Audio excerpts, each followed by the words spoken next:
అన్ని అమలు చేసినానని చెప్తాడు చంద్రబాబు నాయుడు. మరి ఆయనకు ఆల్జిమర్స్ పీక్స్కి వెళ్ళిందా, మరి ఆయన పరిస్థితి ఏంటో లోకేష్ బాబు మరి కుర్చీని లాక్కునేటువంటి టైం వచ్చిందా? ఇప్పటికీ పెన్షన్ మినహా వేరే ఏదైనా చేసింది ఉందా? కరెంటు బిల్లులు నేను పెంచనన్నాడు చంద్రబాబు. పెంచి మొదటి 6 నెలల్లో 18,000 కోట్ల రూపాయలు ముక్కుబిండి వసూలు చేసింది కనపడలేదా? చంద్రబాబు మర్చిపోయినారా లేక బొంకుతా ఉన్నారా?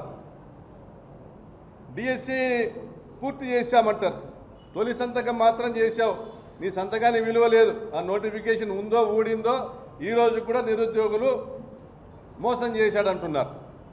ఉద్యోగుల్ని ఊరించావు, ఉడికిస్తా అన్నావు. నిరుద్యోగులంతా ఈరోజు నీ మీద కారాలు మిరియాలు నూరుతూ ఉన్నారు. చంద్రబాబు నాయుడు గారు ప్రచార పటోటాలతో, ఆర్భాటాలతో, వికృత చేష్టలతో, వికటహాసాలతో, వైఎస్ఆర్ కాంగ్రెస్ పార్టీ కార్యాలయాలను కూల్చివేతలతో మొదలుపెట్టావు నీ ప్రభుత్వం. మరి ఈరోజు మీ ఔరంగజేబు పరిపాలన మెడికల్ కాలేజు అమ్మకాలతో, సచివాలయ ఆర్బీకే వ్యవస్థల రద్దుతో, వాలంటీర్ల వ్యవస్థల రద్దుతో,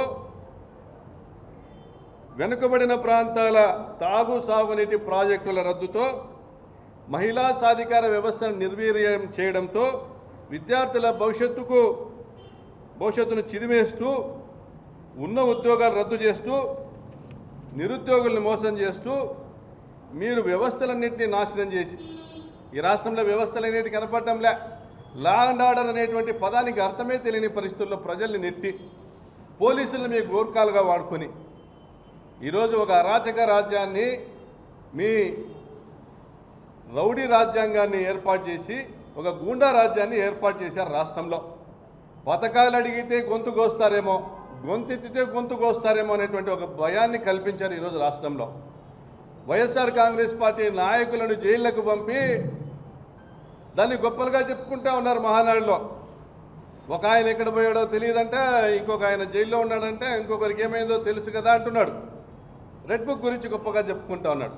మరి మీకు అధికారం ఇచ్చింది ఇందుకేనా అని ప్రజలు చర్చించుకుంటా ఉన్నారు. మరోవైపు